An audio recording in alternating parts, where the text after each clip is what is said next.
Call this meeting to order, March 21st, 2023. We do have a quorum present with 4 commissioners in attendance. Commissioner Shanefield is absent today.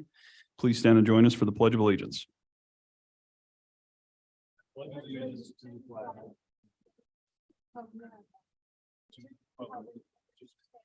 One nation, under God, indivisible, with liberty and justice for all. Thanks all. Before we get started on the approval of the agenda, commissioners, we do need to amend it. We need to remove tab J. That was the trade for the U plow versus the V plow. Our U plow was purchased as part of the lease for the motor graders that year. So technically we don't own it as of yet. So as such, we can't trade it.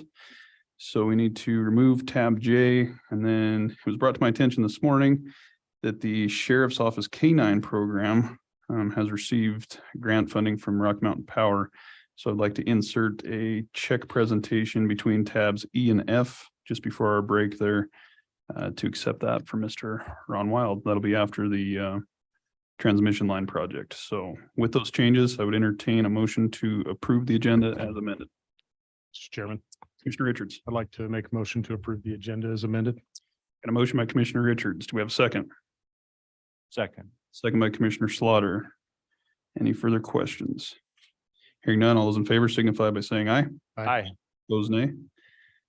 Motion carries. Next up is the public hearing on a couple budget amendments this morning under tab A, and we do have Bonnie here this morning. Good morning, Bonnie. Good morning, Chairman and Commissioners. We have 2 budget amendments this morning. The first one is Resolution 23-03-CL-02. This is a Sweetwater County budget amendment to increase the expenditures in the general fund in Commissioner's Capital in the amount of $119 and to decrease the general county reserves, general reserve in the amount of $119. So we're moving $119 from reserves into the Commissioner's Capital budget. Are there any questions on this one before this is opened up to the public for a public hearing? Any questions, commissioners?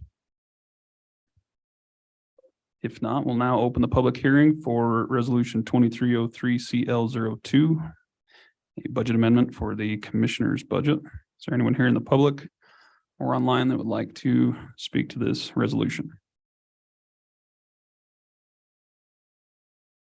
Hearing none, we will close the public hearing. And commissioners, what's your pleasure on Resolution 2303-CL-02? Mr. Chairman, I would move to adopt Resolution 2303-CL-02. Got a motion to approve Resolution 2303-CL-02 by Commissioner Slaughter. Do we have a second? I would second that. Second by Commissioner Toman. Any discussion? Hearing none, all those in favor signify by saying aye. Aye. Aye. Opposed, nay. Motion's unanimous. The second budget amendment is Resolution 23-03-CL-03. This is a Sweetwater County budget amendment to increase the expenditures in the general fund in Sweetwater Events Complex in the amount of $7,682 and to also increase the general fund historic horse racing tax revenue in the amount of $7,682. Last year, there was an agreement made by the commission that the county would distribute 30% of the historic horse racing tax revenue to the Sweetwater Events Complex. We collected more than what we had budgeted for. So we are increasing both the expenditure budget for Sweetwater Events Complex and also the revenue. Are there any questions on this before this is opened up to the public for a public hearing? Questions, commissioners? Hearing none, we will open up the public hearing on the Events Complex Resolution 2303-CL-03. Is there anyone from the public that would like to address or speak to this matter at this time? Cindy, I need IT help. I can't get on. Thank you. Anyone at all? Hearing none, we will close the public hearing. And commissioners, what's your pleasure? Mr. Chairman, Commissioner Richards. I would move that we approve Resolution 23-03-CL-03. Got Got a motion to approve by Commissioner Richards. Do we have a second? I can second that. Second by Commissioner Toman. Any discussion? Hearing none, all those in favor signify by saying aye. Aye. Aye. Opposed, nay.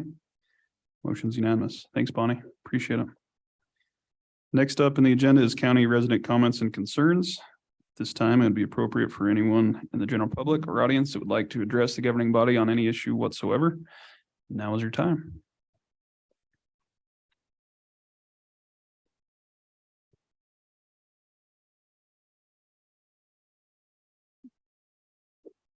Seeing none, we will move on in the agenda. And next up is tab B, our consent agenda. We've got the approval of minutes from February 21st, 2023. Approval of the county vouchers, warrants, and EALs. Approval of the bonds, abates, rebates, monthly reports, and the hospital maintenance expenditures. Commissioners, if you've all had a chance to review those and you don't have any questions, what is your pleasure? Mr. Chairman, I would make a motion to approve the consent agenda as presented. Got a motion to approve by Commissioner Toman. Do we have a second? Second. Second by Commissioner Slaughter. Any discussion? Hearing none, all those in favor signify by saying aye. Aye. Opposed, nay. Motion's unanimous. Next up is commissioner comments, and it looks like Commissioner Slaughter is up first. Thank you, Mr. Chairman. Been a busy 2 weeks again, as usual. On March 7th, Commissioner Richards and I met with representatives of Castle Rock Hospital District. Plans were made for a follow-up meeting with other stakeholders.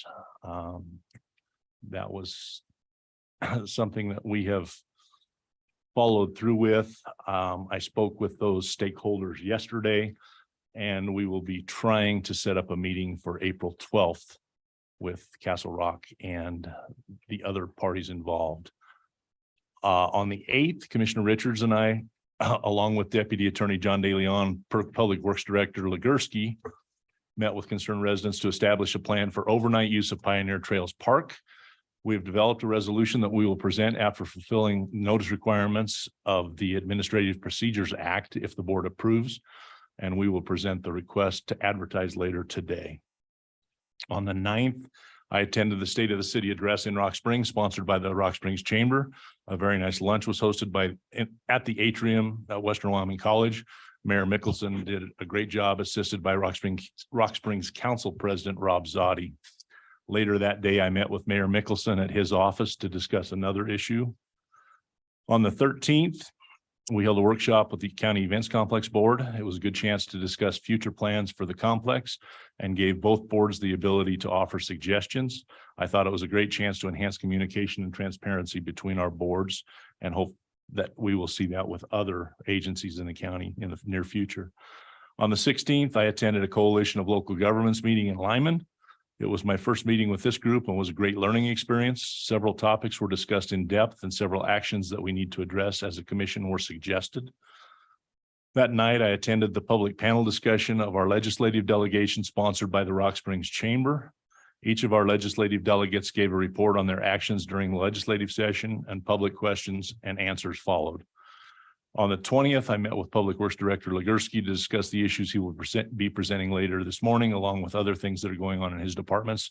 He reports that we're finally getting a little bit on top of the snow removal. He thinks that by June we'll actually be done.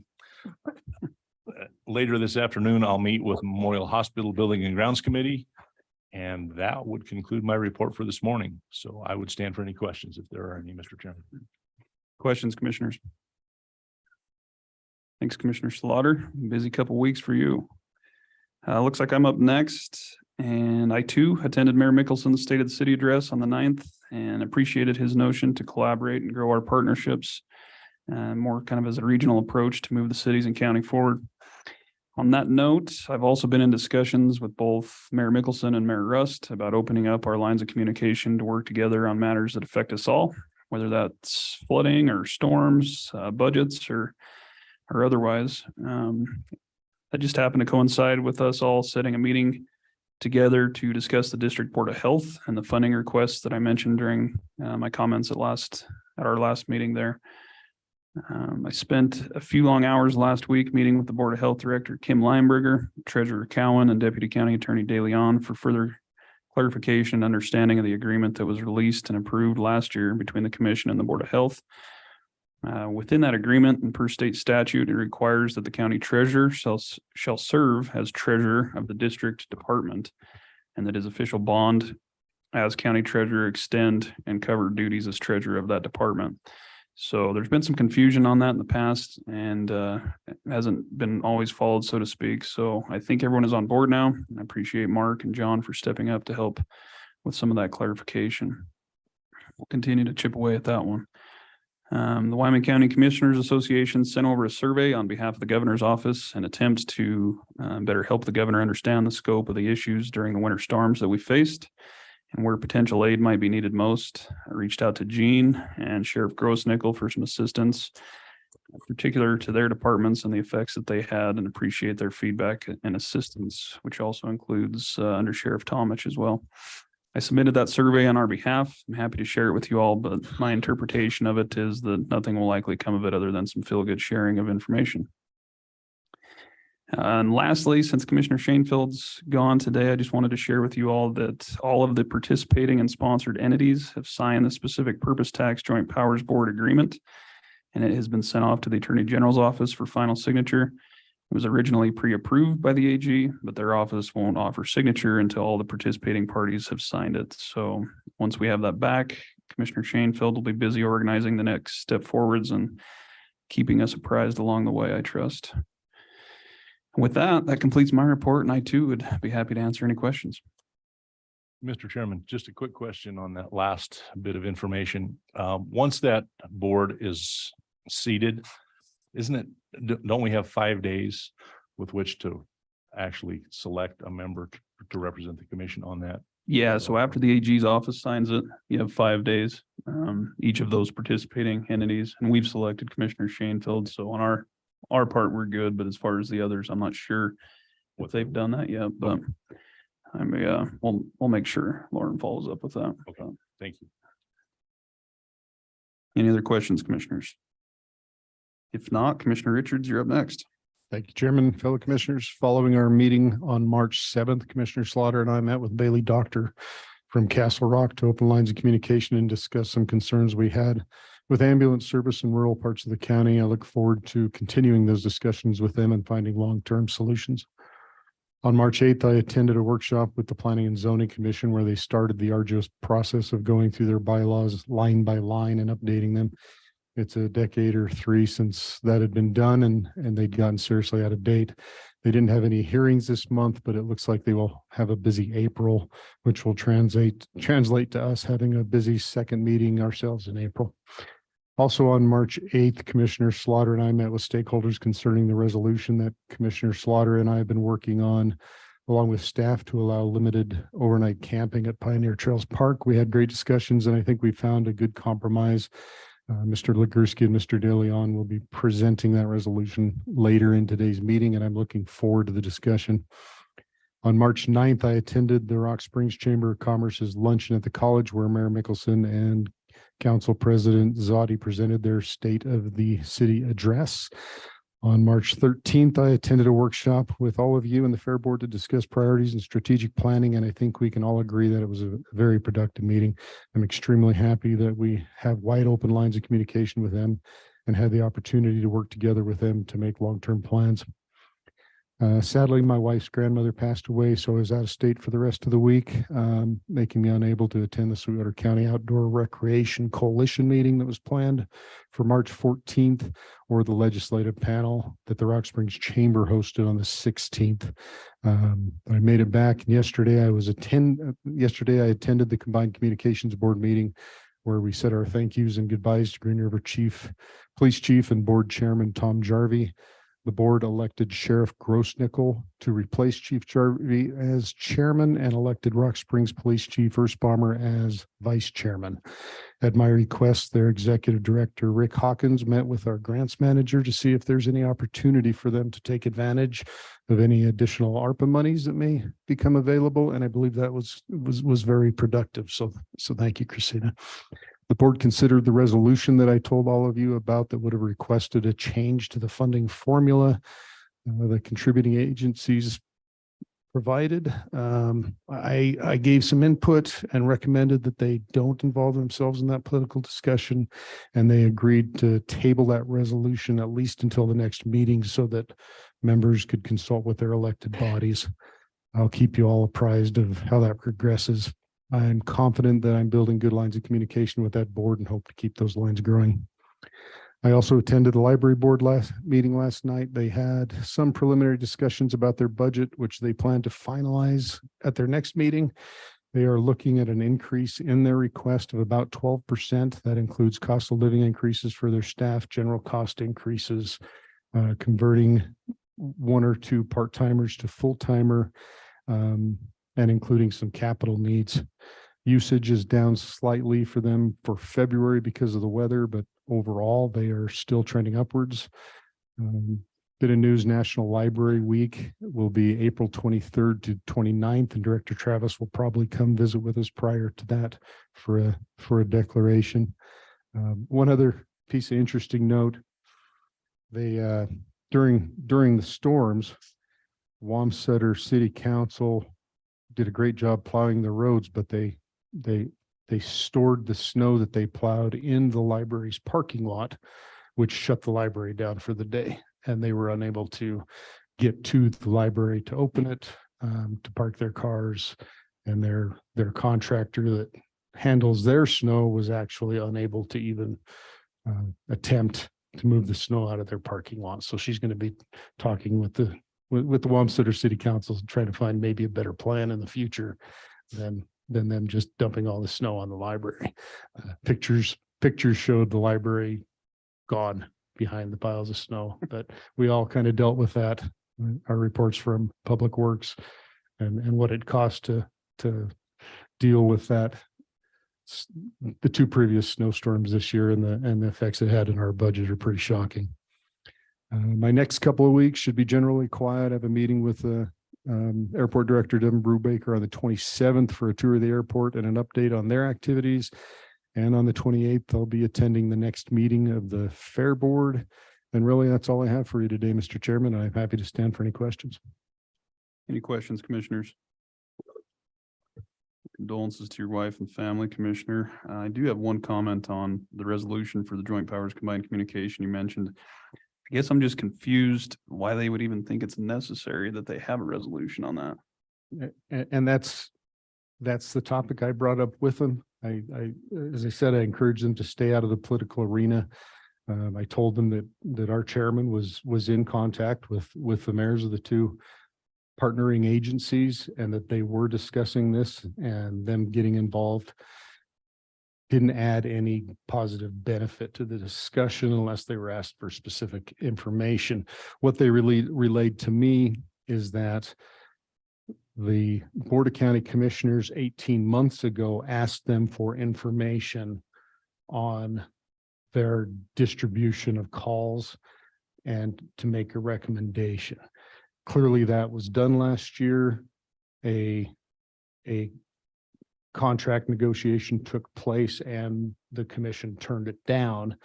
And I did point out to them that should have been the end of their involvement when the commission turned down that contract, and that please be open to providing additional information in the future, but don't try to take the step of taking the lead in those negotiations. Very good. Appreciate it. Any other questions, commissioners? Thanks for the report, Commissioner Richards, and looks like Commissioner Tillman's up next. Well, the segue into the Wyoming winter, it looks like the tropics down here on the interstate. I skated all the way in from Farson this morning, and I'll tell you, the Alaskan winter is ongoing. You get 5 or 10 miles off the interstate. There are 5 and 10 foot drifts, and Farson actually had cattle getting blown over by drifts that had to be dug out with backhoes, and some of them died. I mean, it's serious, and it's not letting up. It's going to be a big mud hole when it does, but so far it's Alaskan winter, big time. Get 10 miles off the interstate heading north, and it's deep and it's cold and it's ugly. So I can't wait for spring, and then I can complain about the mud, I guess. But we will have good water this year, I guess. But I just wanted to let people know that just because you run up and down the interstate between Green River and Rock Springs and it's 20 degrees or 30 degrees warmer. It is not when you get up off of the interstate. Well, in Wamsutter, they are having the same issues. So I know our Public Works Director, Gene Legursky, has been battling with it all winter, but it's hanging in there. It's not giving it up yet. I attended Ashley National Forest Cooperator meeting yesterday. They're getting ready to go public with their final plan on April 16th. It will go public. They're going to have another cooperator meeting on April 11th.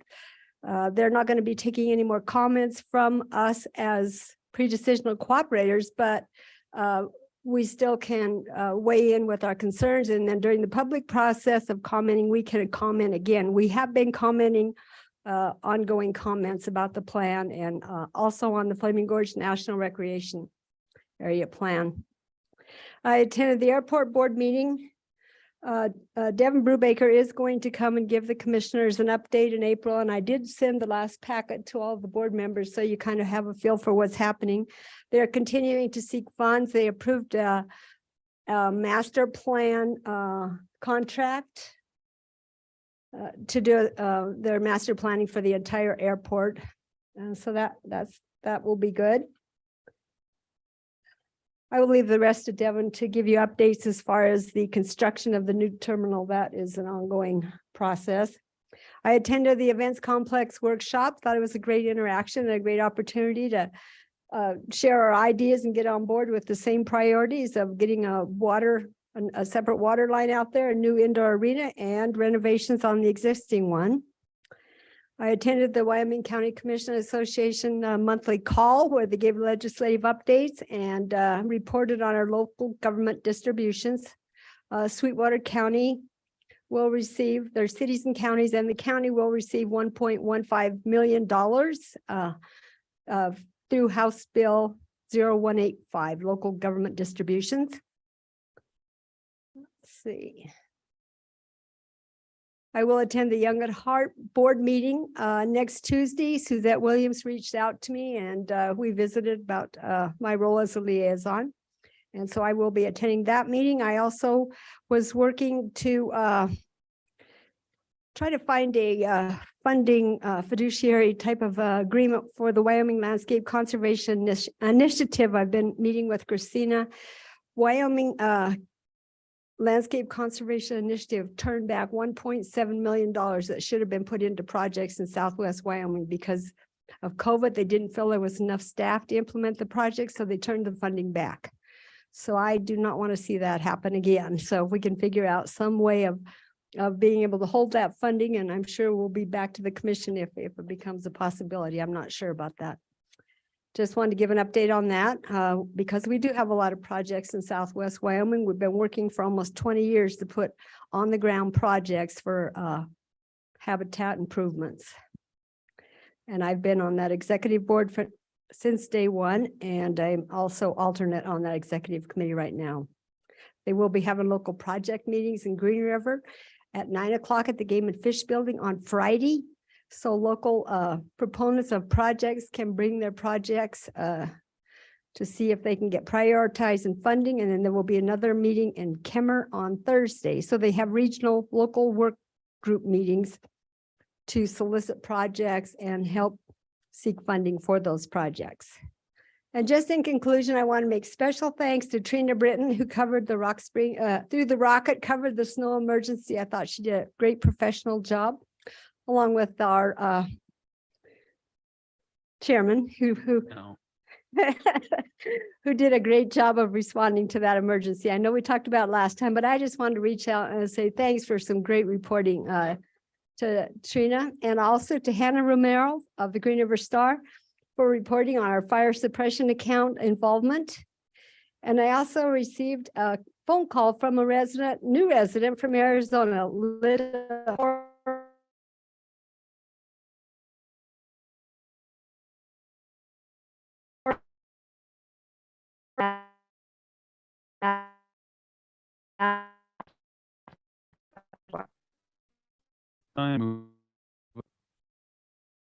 yes.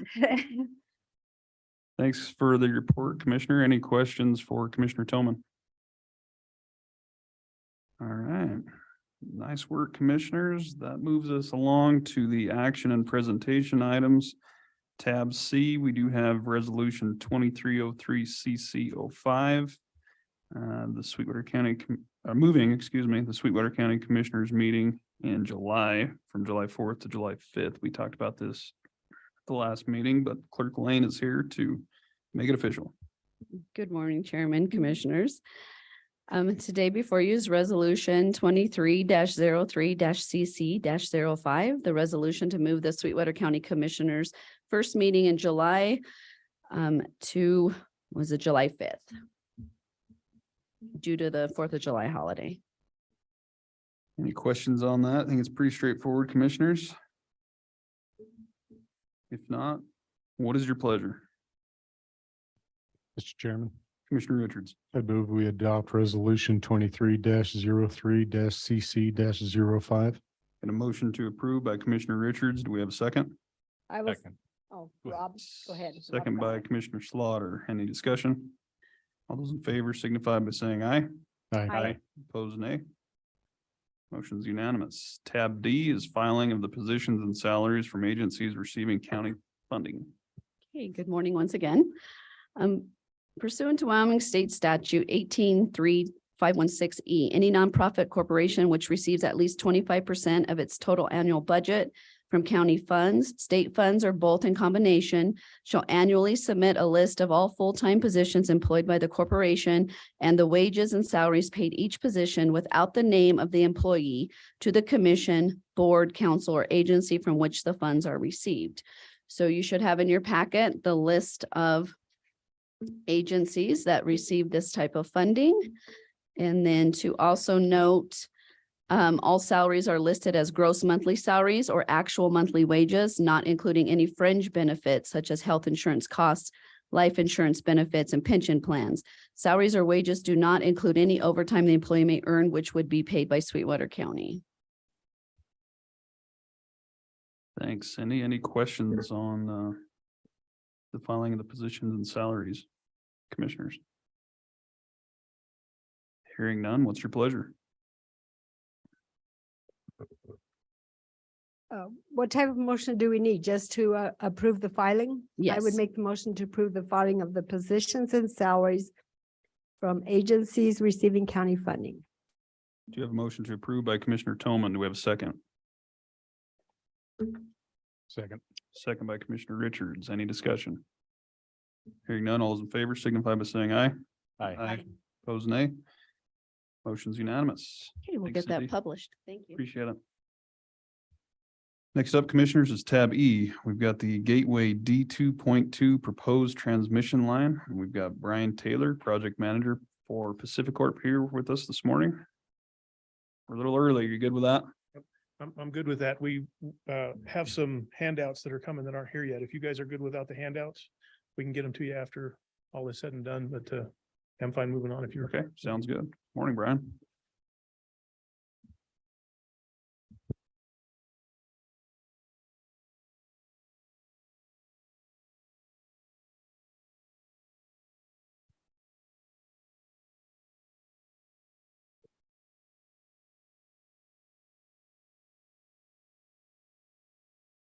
You need help with that. Commissioner Toman is our IT liaison. Thank you, Mr. Chairman. Jen. I am trying to go paperless and I do use my computer on a very regular basis with a lot of help. right. Well, while this is pulling up, first of all, good morning, Mr. Chairman, Commissioners. Thank you all for letting us be here today, giving us time on the agenda. We're actually very excited to be here. Projects that we're going to talk about today are a big deal. They're exciting for us. They're exciting for me as a project manager. And then my notes say to give you handouts, so we'll just move on. We have a relatively short agenda. But before we get to the rest of the agenda, the introductions, based on when we got here, I think some of you may have met Ron Wild with Pacific Corp. So he's here in support of me and the project. Sedona Berman, who's bringing the handouts, hopefully will be here. I told her 10, she'll be here at 10. She's coming in from Salt Lake City. So my name's Brian Taylor. I'm the project manager for this project. Also resident of Green River. It's exciting for me to be here to work on this project, to be a resident of Green River and Sweetwater County, and be a part of this as it happens. So we're going to walk through a short overview of Pacific Corp, then talk about the Gateway D 2.2 project, a little bit of information about Sweetwater County specifically, some of the next steps in the projects, and then if I don't get too long-winded, hopefully time for questions. Since we're early, I guess we have extra time, so I don't think I can talk Easy that now. long. So a general overview for Pacific Corp. Pacific Corp serves a relatively large area in the Northwest. It's broken down between Rocky Mountain Power and Pacific Power. Rocky Mountain Power is what most folks around here might recognize more than Pacific Corp. Pacific Corp has an extensive generation and transmission network. These transmission expansions, like we're going to talk about today, and some of the work that you may already be familiar with that Pacific Corp's doing in the area, are needed to continue the expansion, the growth, the population, business growth, and allows Wyoming to be a continued energy exporter.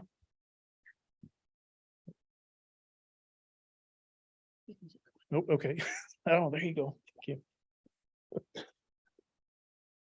you. And through the long-term resource planning that Pacific Corp does generally on an ongoing basis is what's brought us here today for this project.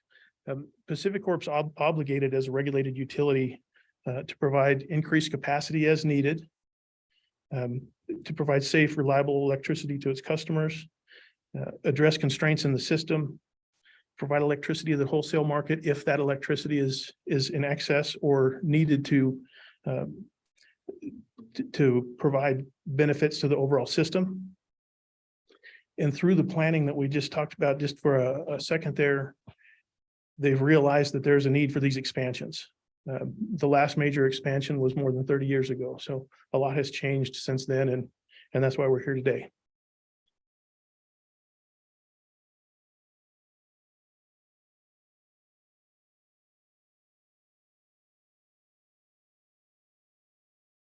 So onto the Gateway D 2.2 project. One of the things that we want to make sure everybody's aware of, there is a lot of work going on in Sweetwater, Carbon County. This is a standalone project. You may be familiar with the other Gateway West projects, the Gateway South project that's primarily in Carbon County. A lot going on. This was discovered that this project was needed well after those were well underway. So initially we called it the Gateway West D 2.2, but that additional west really made it seem like it was a part of those other projects. It is not. This is completely independent. The intent are to address some of the issues that we talked about in the last slide, to relieve operating limitations, to increase capacity, to improve reliability, not only to the transmission grid system, but also to the 230 kV system. This project will deliver up to 1,100 megawatts of additional power, set up to serve existing and new markets and customers. So more specifically, what is the Gateway D 2.2 project? It is a new 500 kilovolt transmission line project. It's approximately 143 miles in length. It is anticipated to run from the Shirley Basin substation, which is roughly 28 miles northwest of Medicine Bow, over to the Anacline substation. The Anacline substation, of course, is by the Jim Bridger power plant. It will include upgrades at both the Shirley Basin and the Anacline substation. Those upgrades are expected to be able to be contained within the existing footprint, so we don't expect any expansion of the substations. And then a new fiber optic regeneration station, which is used for the communication on the project, approximately halfway through the project. That halfway point is almost right on the Carbon County, Sweetwater County line. And the regeneration station is expected to be within the existing easement of the project. So what you can see now is a map of the project. It's the proposed preferred route is the northern route in the red. You can see it leaves the Shirley Basin station over there above Medicine Bow, goes to the north around the north side of the Seminole Reservoir. south, southwest, and then into Sweetwater County and on over to the Anacline substation. The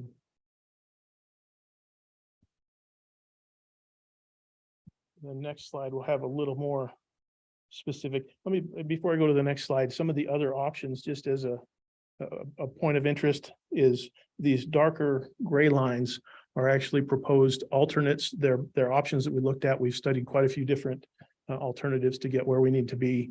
The route that we've proposed as a preferred was through that study.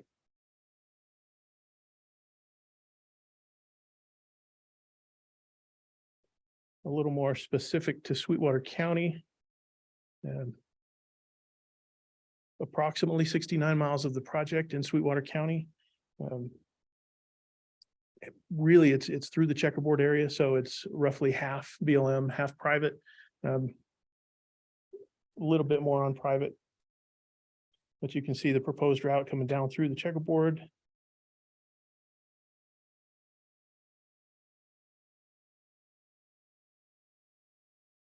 And the route selection process is challenging.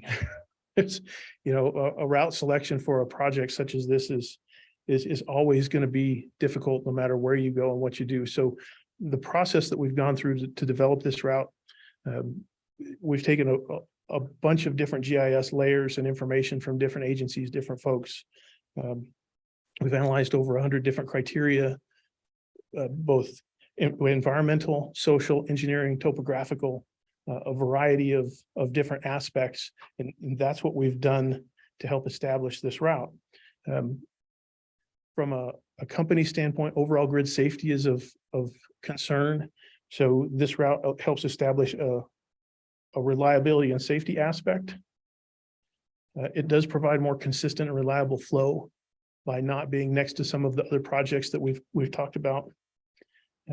It significantly reduces oil and gas conflicts. Anybody that has ever spent any time in Wamsutter knows that it's a pretty active gas field. A lot of oil and gas wells, not as active today as it used to be in terms of new stuff, but still a lot of pipelines and a lot of production going on out there. So being at the north end of that field does reduce a lot of that conflict with this power line project.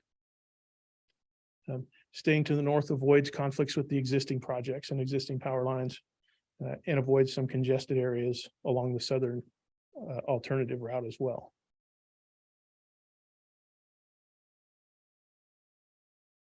Some of the milestones in the schedule that we're looking at. So it's March 2023 already. We've started the process. We've started some of the design and engineering. We show going until 2025. It really, to a certain extent, extends until construction is complete and it's in service. But the majority of the engineering for this should run through into 2025. Environmental and cultural surveys, right-of-way, right-of-entry, landowner contact, those events have not started yet. We wanted to make sure we got this in front of the folks that are going to get the phone calls. So at least it's familiar when that starts to happen. We do anticipate that starting still in 2023. There's a lot that needs to happen before we get to that point, and we're working towards that. County and local and state permitting, we anticipate starting that process in 2024, primarily because we have a lot of work to gather a tremendous amount of additional information about the project, about the route. A lot of development things that needs to go into it before we can accurately fill out permit applications and have those discussions. Project construction at this point is scheduled for second quarter of 2026 through 2028 with an in-service of December of 2028. So it sounds like it's a ways out there. Even when I think about it, 2028, okay, that's a long time out. And then I start looking at the details and it is tomorrow in my book. It's going to happen fast. So it's amazing how that works. Project current status, we've done the routing. We have submitted an application to the BLM based on the preferred route. We're still working through the process of cost recovery, the details with the BLM. So we have a long ways to go with them yet as well. We're preparing for other public outreach events. Carbon County will have an abbreviated version of this presented to them on their April 4th meeting. I anticipate having this similar presentation after that as a follow-up, just to share a little bit more detail than what they'll here in the April 4th meeting. Some of the next steps for the project, of course, internally, we have a lot of work to do to prepare contracts, prepare for those types of things. Landowner notifications, we're anticipating potentially as early as the second quarter, which is again, right around the corner, just a couple of weeks away. It'll be later in the quarter before that actually happens.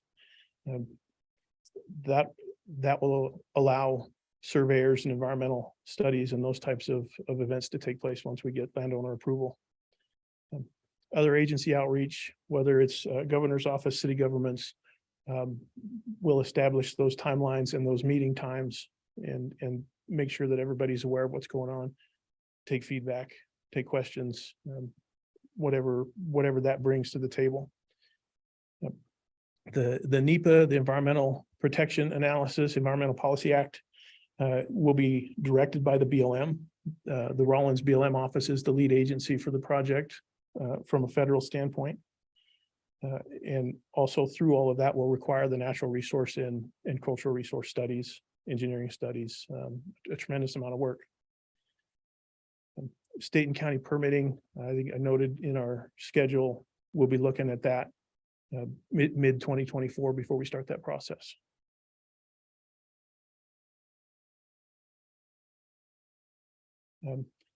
Listed on the team, this is direct project team. Brandon Smith is the director with Pacific Corp. He's officed in Salt Lake City. Nancy Smith is the permitting manager. I report directly to Nancy. So if I've said anything offensive or mean today, call Nancy. She'll straighten me out. Nathan Gilkerson is the program manager, and of course I'm the project manager.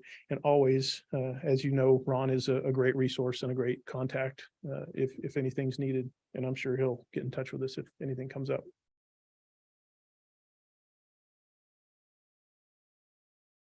And I made it before 10:20. So, any comments or questions? Thanks, Brian. Appreciate the information. Comments, questions, commissioners? Mr. Chairman, Commissioner Tillman. we probably will file to be a cooperator with the BLM. My question is this just green energy only or wind energy only line? Yes, this is green energy, and right now it is slated strictly for wind energy. And how will it be paid for?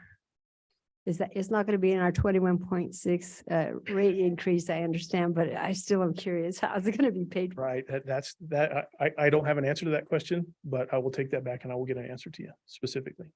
Okay, thank you. The question I would have, and I don't pretend to be an expert in this area, but on the proposed route, and I know you alluded to some of your reasonings for going that route, but it just seems like it's going through, some pretty key areas for hunting and wildlife. Will that be a part of some of these studies that you're talking about that are still yet to come? Yeah, absolutely. The environmental impact statement will take all of that into consideration. In through, the Seminole Mountains around the Seminole Reservoir. There is the existing substation there. There were other routes that we looked at that would have been much more difficult through the area.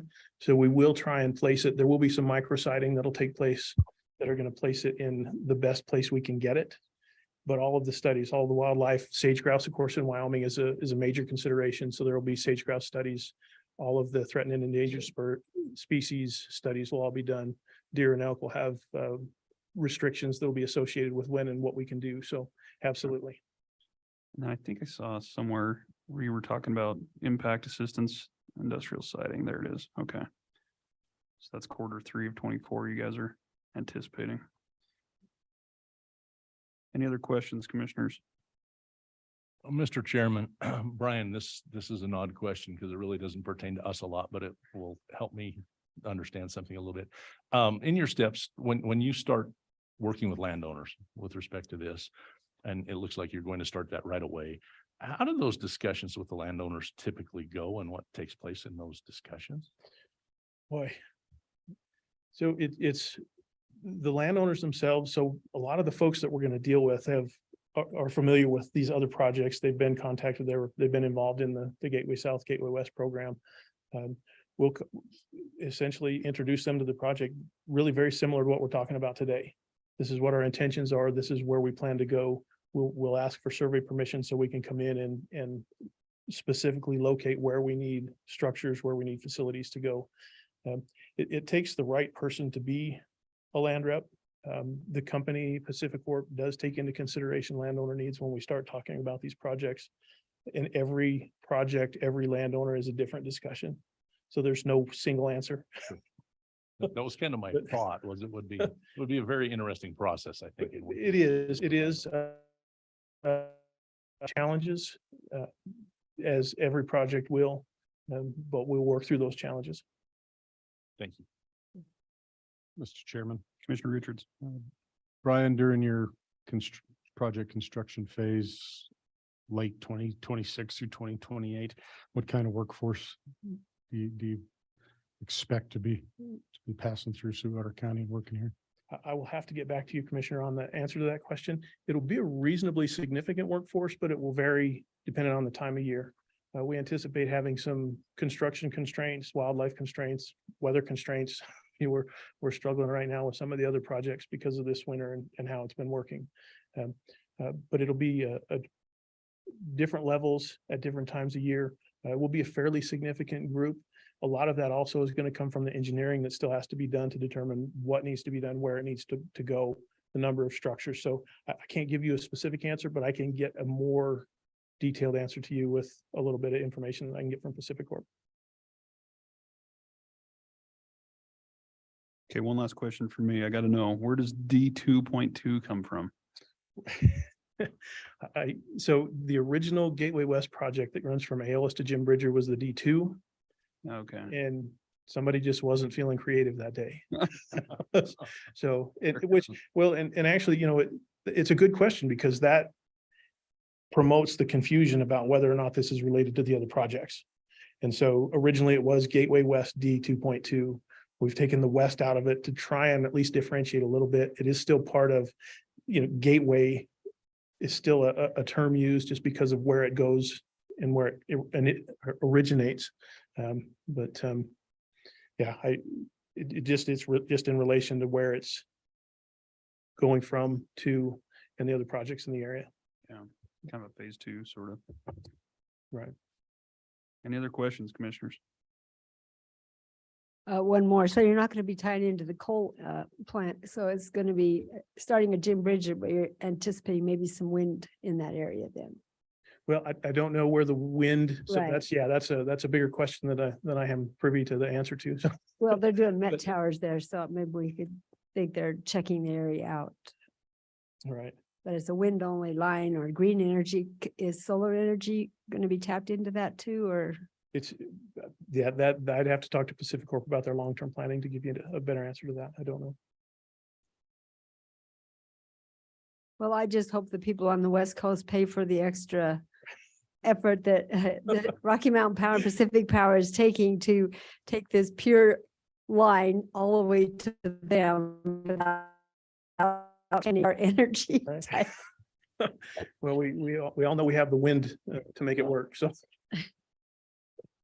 Thank Mr. you. Chairman, one more question. Not being familiar with energy production and things of that.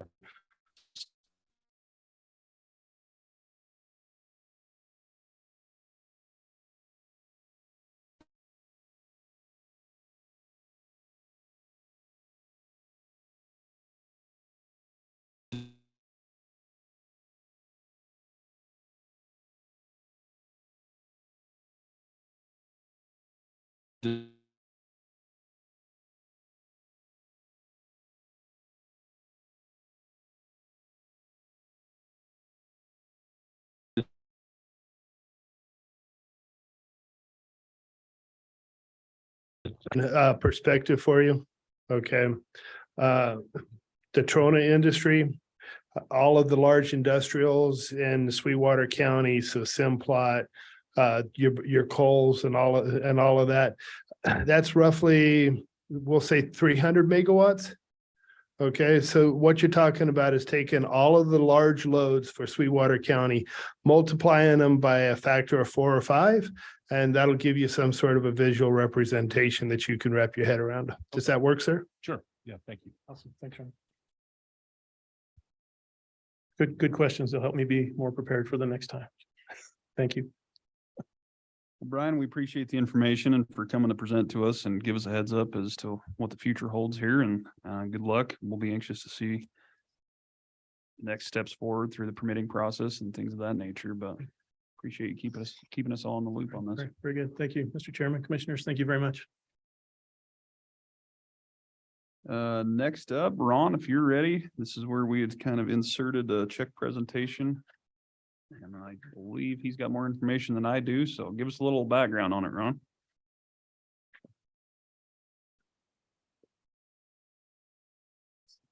So we had a request come into Rocky Mountain Power through the foundation to support the canine therapy program over at the detention center. So would you like to speak on it? Sure. Good morning, Mr. Chairman, Commissioners. This is actually going to be on the agenda again. We'll bring back Ron on May 2nd. But the sheriff's office submitted, or we worked on a grant with Rocky Mountain Power or Pacific Corps, I think is the official title, for the therapy canine program at the juvenile pod. So we'll put this formally on the agenda. I think Ron was planning on being here and would like you to accept the check, which he already gave me, but I'll just have you ratify this. It was a grant from Pacific Corps for the therapy canine program. So, okay, is that what you need? Oh, you want your pictures? You can take it on your phone too. So. You don't need a motion or anything. I'll put that for you. Picture with me real quick. You can do that. Come on, stand behind you. Come down.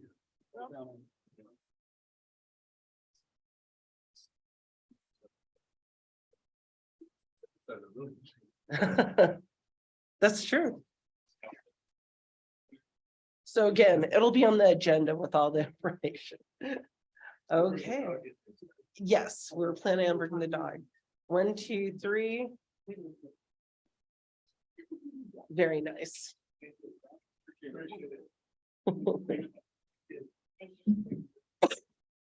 All right.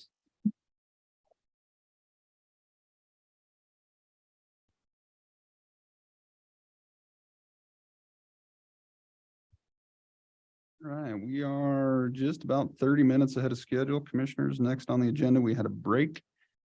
Why don't we come back at 10:05? Take a quick break, resume at 10:05.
Call this Wow, meeting back bigger to pillow. order. Commissioner Toman has a nice tissue on the gavel, so it's not too loud for us all. Welcome back.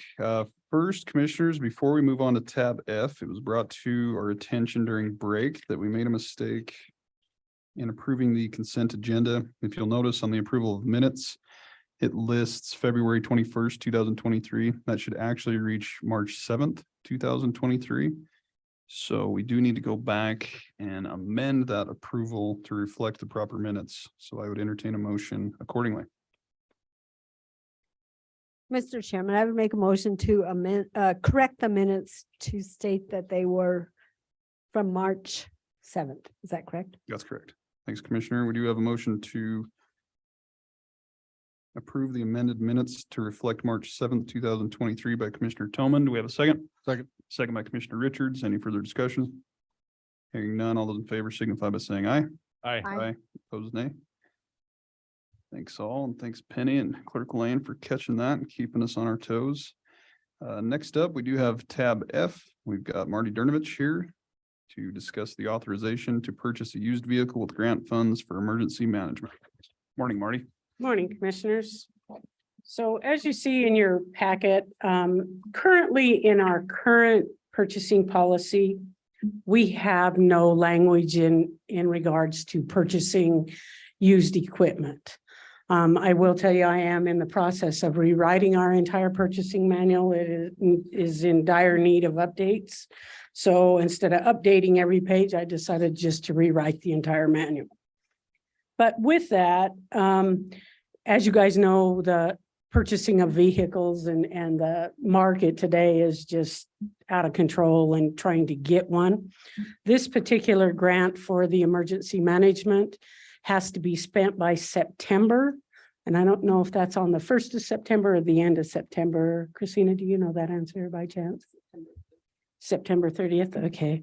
So with that, even if I could pick up a new one, there's no way it's going to be here by September. So after speaking with Mr. Tomage in the Sheriff's Department, and that we've asked if we could come before the board. This is kind of the language that will be in the policy for purchase of new used equipment. And with that, the grants for $50,200. We are here today to ask the board for approval to allow us to go out. We will solicit bids from the different dealerships with some basic specs of a used vehicle, with 35,000 miles on it. And that will put together some basic specs of what we're looking for. But the problem is between meetings, they're not going to hold a used vehicle on the lot very long. So we're here today to ask the board to allow us to go forward with purchasing of a used vehicle with this grant funds up to the $50,200. Thanks, Marty. Appreciate the background info. Any questions, commissioners? Hearing none, what's your pleasure?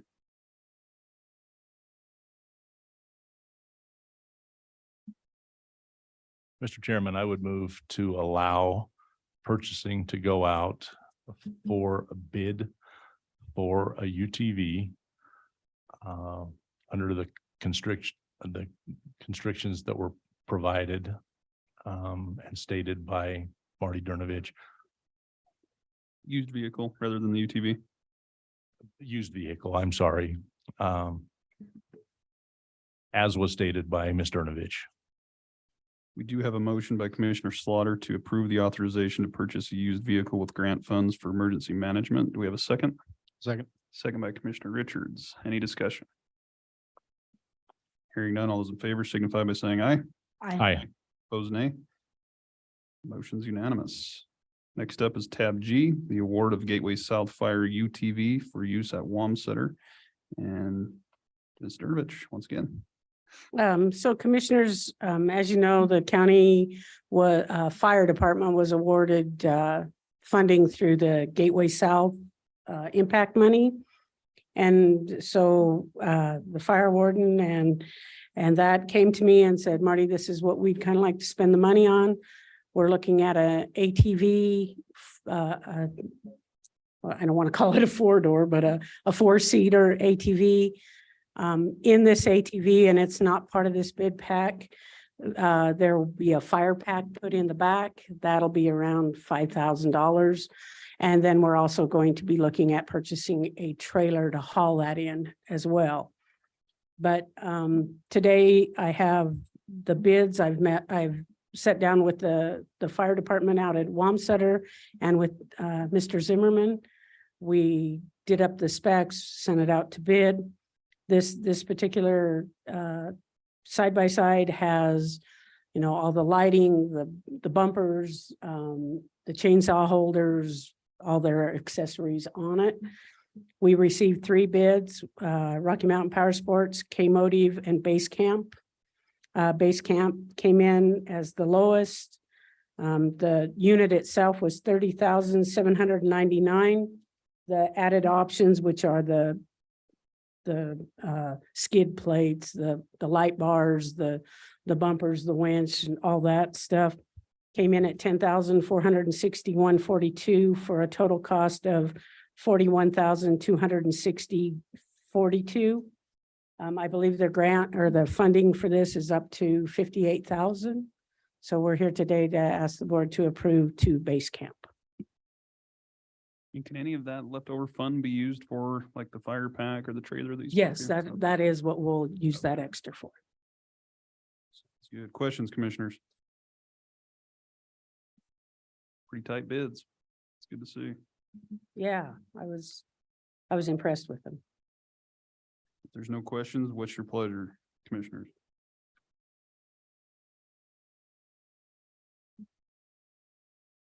Mr. Chairman, I would make a motion to approve the bid to Base Camp for 260, 260, 42 cents. 42 cents. Ooh. We do have a motion by Commissioner Tillman to award the Gateway South Fire UTV for use at Wamsutter to Base Camp of Rock Springs in the amount of $41,260.42. Do we have a second? Second. Second by Commissioner Slaughter. Any discussion? Hearing none, all those in favor signify by saying aye. Aye. Opposed, nay. Motion's unanimous. Next up, commissioners, we have tab H, change order number 1 for the detention center security control and video surveillance contract. So commissioners, as you're aware, we're under contract with Kubel Group out of Fort Collins. They are installing new cameras and video equipment within the jail. So during that process, they did some, as they've done their walkthroughs and we approved everything. As they started doing the installation, the lieutenants at the jail went, we forgot a room. So in one of the counseling, attorney counseling rooms, there was not a camera, was never part of the original bid packet. So today, we're here to see if the board would accept the change order in the amount of $2,426.05 to add that camera into the counseling room. Questions, commissioners? How does that get overlooked? I think what they did is they changed, yeah, Be yeah, an office, and they decided they wanted to make it a counseling room. yeah, That's what they did. yeah, because they've been moving furniture around over there last week, so. Any other questions, commissioners? Hearing none, what's your pleasure on change order number 1 for the detention center security control and video surveillance contract? Mr. Chairman, Commissioner Richards. move that we approve change order number 1 for detention center security control and video surveillance contract in the amount of $2,426.05. We have a motion to approve by Commissioner Richards. Do we have a second? I would second that. Second by Commissioner Tillman. Any discussion? Hearing none, all those in favor signify by saying aye. Aye. Opposed, nay. Motion carries. Thank you, commissioners. Marty, thanks, Tim. Appreciate it. Moving right along, commissioners, we're on to tab I, discussion on trading the city of Rock Springs various Sweetwater County properties Got Mr. Gene Legursky with us here this morning. Morning, Gene. Good morning. Thank you, Mr. Chairman, fellow commissioners. What you have before you is three properties that Paul Cowser and I with the city of Rock Springs have been talking about for quite some time, and just trying to wait for the right opportunity to ask you guys if you guys would be willing to give these properties to the city of Rock Springs. In your packet, I provided three little maps for you. If you turn to the first one, the L-shaped piece up there there's a garage and approximately a half an acre that's owned by us, right adjacent to a water tank that the city of Rock Springs owns. It's actually a tertiary tank that services the irrigation system for the cemetery.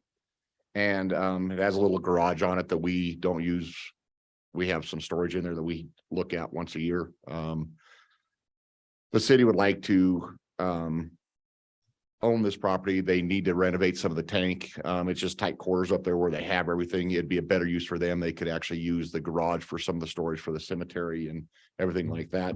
It's just one of those properties that as things get cut up in the city and things get overlooked, we have remainder pieces all over. And Paul and I've just been trying to identify those and move on. The second piece is a real strange remainder piece. If everybody's familiar with Rock Springs, this is up by the old baseball fields where they used to actually have the fairgrounds. This is a really strange remainder piece. If you read the legal, it's just left over. It's actually where they have their paintball course at for the city. And every couple of years, we renew that lease with the city for the paintball course. There's no reason for us to own this piece of land. It's smack dab in the city of Rock Springs. We have no use for it. Matter of fact, until somebody noticed that the paintball course was on there 6 years ago, we didn't even know that they were encroaching on our land because we didn't even know we owned this piece of land. The third one is a little bit more detailed. This is the C Street Library. If you look at the aerial, you can see in the southeast highlighted picture the structure of the old Carnegie Library in the outline of the roof. That's actually the parapet wall for the old Carnegie Library. When this got given, it got given to the city. And then when we had the the library board and everything combined, these two properties are still owned by the city of Rock Springs. The two properties to the north of that are owned by us. It's all the same building. They would still be part of the board, and contribute money that way. But it seems really strange that a building is split up in between two owners. So it's different for how there would be no difference for how they maintain the building, how the library board maintains the building or does anything like that, or it wouldn't affect, the agreement that we have for the library board. It's just a matter of a cleanup. So what I'm asking for is if you guys are interested in doing this, that you allow me to start working on the deeds and getting those, and then I'd bring the deeds back to you guys and to the city of Rock Springs to officially get those switched over. I have no idea that resembled the Carnegie Library up there. Until you look at it, and Yeah. it's really strange. And then when you see all Carnegie libraries, you can see that from the aerial. Huh. So and the interesting part about that, when Amy Allen was there, Blair Avenue used to go right through the middle of the building. And so we got that all straightened out. And we got Blair vacated and actually divvied up between the two property owners like you should when you vacate a thing. But yeah, the Carnegie Library front steps actually used to walk out onto Blair Avenue when you look at the old aerials. I was on planning and zoning when that took place. When the Carnegie Library was built, No, you're not when, that old. when Blair Ave was Oh. vacated. When Blair Avenue was vacated. Yeah. And that was just one of those cleanup ones where, everybody started looking at stuff and went, huh, Blair Avenue goes right through the middle of the building. Huh, imagine that. Commissioner Tillman, do you have a question? Well, I do have a question. How does that affect that fine arts separate? It doesn't. The Board. Fine Arts Building is, if you look at, It's on the upper one. on the upper one. That's actually owned by us, that parcel. So we'd just be combining everything together. And then Mr. McLean and I have been actually looking at going through the MOU between everybody, because with the Fine Arts Center, the art exhibits, there's not really clear definition on who actually insures all that stuff. We think it might be overinsured, but we don't know, because the school district actually insures some stuff. City of Rock Springs insures some stuff. Fine Arts Center insures some stuff. We insure some stuff. So there need to be just better accounting for that. And putting this all together, getting this on one lot is just kind of that first start. So if I heard you correctly, when it comes to maintenance, is that all on us now? No, library, Still the gonna library board still participate. takes care of the maintenance Okay, and everything like that. And then the city would contribute like they normally do to the library board okay. for their stuff. And it doesn't affect our Carnegie status because we only have to have one library and it's here anyway in Green River, right? I don't even know on that, you know, the Carnegie Foundation doesn't take care of there's no grants out there to take care of the buildings or anything anymore. But it is a Carnegie library. It's not a Carnegie It's library, it's not a actually a county library. It just envelops the Carnegie library. The Carnegie library was built inside. The old building was built inside the new building, basically. Mr. Chairman, Commissioner Richards? just to clarify, the first two properties would be Sweetwater counties that we're transferring to The city of Rock the Springs. city of Rock Springs, and the third one is city of Rock Springs transferring to Sweetwater County. Correct. Yeah, half of the third one. Yeah. Because the other half of that third one is already. Is already. county. It's already ours, yeah. Mr. Chairman, I guess my only concern there is the ownership of the partial ownership by the city of that property is something that the library board uses to leverage the city council of Rock Springs to provide them some funding. I'm not against this. I'm just saying the reality is if we own the entire thing, there's a chance that the city of Rock Springs in the future won't feel the need to continue that funding if they have no ownership. And that's something that we need to look into as far as how the MOU actually states for the libraries in Rock Springs with that, because I know the city of Rock Springs is a signatory to that MOU. I just haven't pulled it out to actually read it. Yeah, and I agree. I mean, I think that could potentially be the angle, which was hard to argue at that time. I mean, if Sure. they don't have any ownership, Yep. then. So, However, Mr. Chairman, on the other side, if we own it, then they don't have the say anymore. And I guess the $20,000 is something we'd have to figure out how to handle on our own. Because I think that's all we're talking about here. I think their subsidy to the library board has come down to around $20,000 a year. Or some type of long-term MOU with the city if we turn it to them or they turn it to us. It could be a condition, you know, we can put that a condition on the warranty or I won't say warranty, on a quitclaim deed to turn it over is they're still signatory to this and, you know, we can come up with something or John can come up with something that makes them still retain buy-in, I guess would be the proper term. and was there any interest in 731 C Street or no? I mean, it's right next door to this. There is. It's just, and it's in the backwater channels of the muddy water right now. I'll leave it at that. Yeah. Any other questions, commissioners? Are there any other parcels floating around that you know of or? you're These just are dealing the with- main ones. There's some roads that Paul and I always talk about, switching and stuff like that, and the conversation is always no on those. There's some roads that I would love to give Paul that are smack dab in the middle of the road, but they do not meet city standards right now.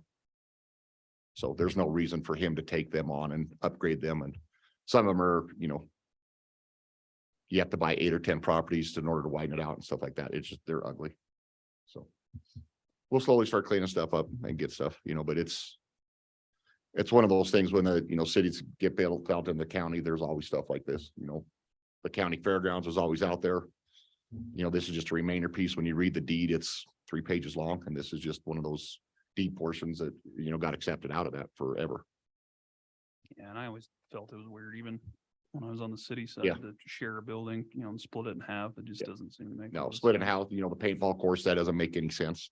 They use it. It's close to a lot of their facilities out there. Like I said, we didn't even know that until we went out and started looking through deeds and we're like clicking around on the GIS. No, we own land right there.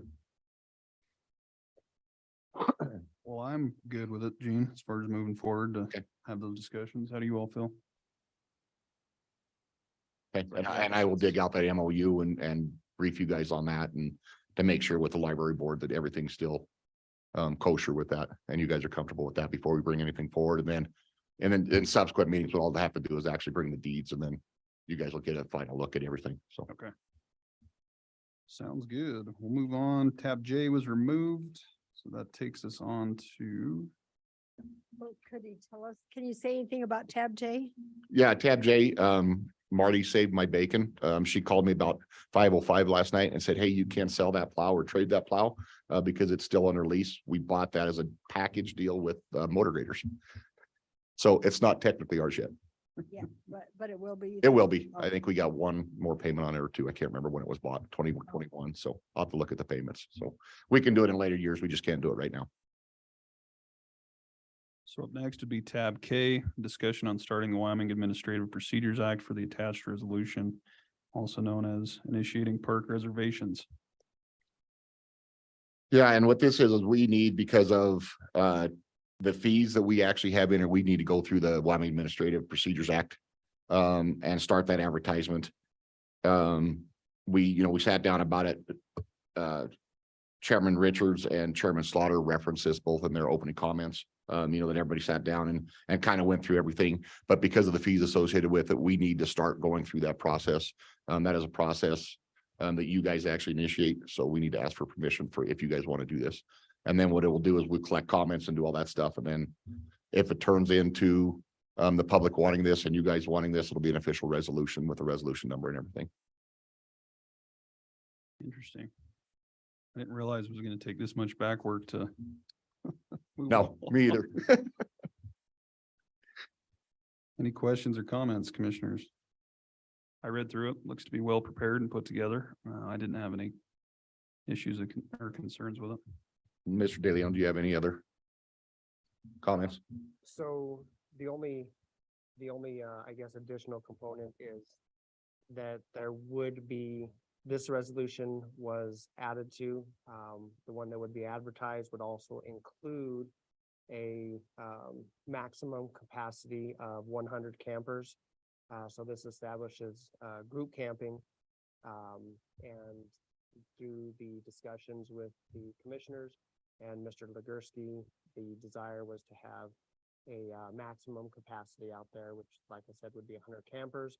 And the resolution would also include that it would be subject to any rights to first refusal that existed in the original in the deeds that conveyed the property. So that was not in this document. That would be included in the published document. So basically it limits camping from 10 individuals to 100. We felt like 100. 100 individuals, not 100 campers. 100 campers. 100, yeah, I don't know. Not trailers, but Not trailers, no, individuals. individuals, Okay. yes. Most of that is for preservation and stuff like that. And then the other thing that we did was, when this was originally given to the county, trying to think, Stauffer originally has a couple group picnics out there, and they always get the first right of refusal of what weekends they have. And they're pretty good about letting us know, February, March, April. Hey, we want to have one here and one here. And we work that into the schedule, but just in case that overlapped anybody, they would have that first rate still in that. Okay. Mr. Chairman, Commissioner Slaughter. just for clarification with respect to this goes back to the request that we had from the Boy Scouts of America. And at that point in time, the board felt that it deserved more attention. So Commissioner Richards and I took on the task of trying to come up with a way for the county to say yes to having our county residents or having our county parks available for people to use them on a more reliable basis. And that was the result. This resolution is a result of that. As Gene has said, it has to go out through the Administrative Procedures Act because we've included a fee. And once we have gotten the approval from the board for that and moving forward, we will have the resolution to come forward before the whole board to allow this camping. So just for clarification as to what the purpose for this is. And the terminology is a lot broader in this. If you guys will look at it, it's not restricted to youth groups. There was stuff floated around on youth groups, 503C corporations, stuff like that. In the original lease documents from the BLM, it states in there that we cannot violate the Civil Rights Act. And when you look at the Civil Rights Act, it's very broad. So there's no limitation, or discrimination based on age or anything like that. So if you limit it to youth groups, you're singling out seniors and stuff like that. So we left it very general in order to comply with all of that. Sounds good. So do you need approval from us today to begin? Okay, I have a question though. Commissioner Tillman. Okay, so if it's booked up for 100 people, does that limit anyone else coming in there? Would it be Mm-mm. posted or? No, we cannot close the park down. So they would, what we're gonna do is on our website, we would have a group camping area that you can reserve. And then you can still reserve the pavilion separately. So if 2 groups want to be in there, or 3 groups, or if just wants to be a family reunion that wants to go in there, that just wants to do the group camping, and then the other 2 pavilions get rented out, they get rented out. Mr. Chairman, just to provide some background of the discussions that we went through and why we came up with some of the things we did. There on bullet point 1, we made this a 1-year resolution to give us an opportunity to see how it works this year, and then we come back next spring and address it and decide whether it's working and we want to continue it. We went with a $500 deposit. Well, we don't expect the Boy Scouts to ever cause a problem, since we had to open it up to basically any group that wanted to engage in group camping. We didn't know who those groups might be, so we put a damage and cleaning deposit in there. We went for a fee in the amount of $300 per stay, mostly because that's, in talking to Gene, that's what it costs us to deal with a group camp, to send staff out there to re-sanitize, to clean up the garbage cans, to clean up the porta potties. $300 was our cost. We didn't want to make money on it, but we also didn't want to have a loss on it. And the Boy Scouts were agreeable to that amount of money. Just like with all of our other facility uses, they'd be required to fill out the facility use agreement and provide the insurance that we require to use our facilities. Moving down to number 5, we decided a stay, 1 reservation stay would be limited to 3 overnights. That gives them a long weekend. Any more than that, they would have to make multiple reservations and pay separate stay charges. Number 6, we had a discussion about fires, and rather than us have to look at the status of how bad the timber was at any one time, we're just going to require anybody camping out there to follow the BLM fire restrictions at the time of their reservation. And as Gene said, the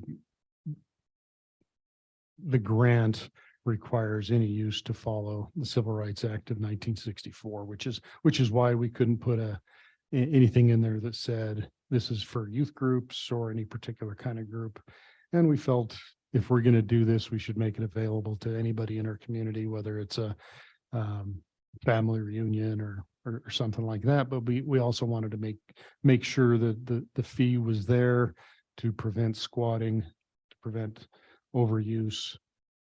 But I think we found a really good compromise here and a 1-year test to see how it works.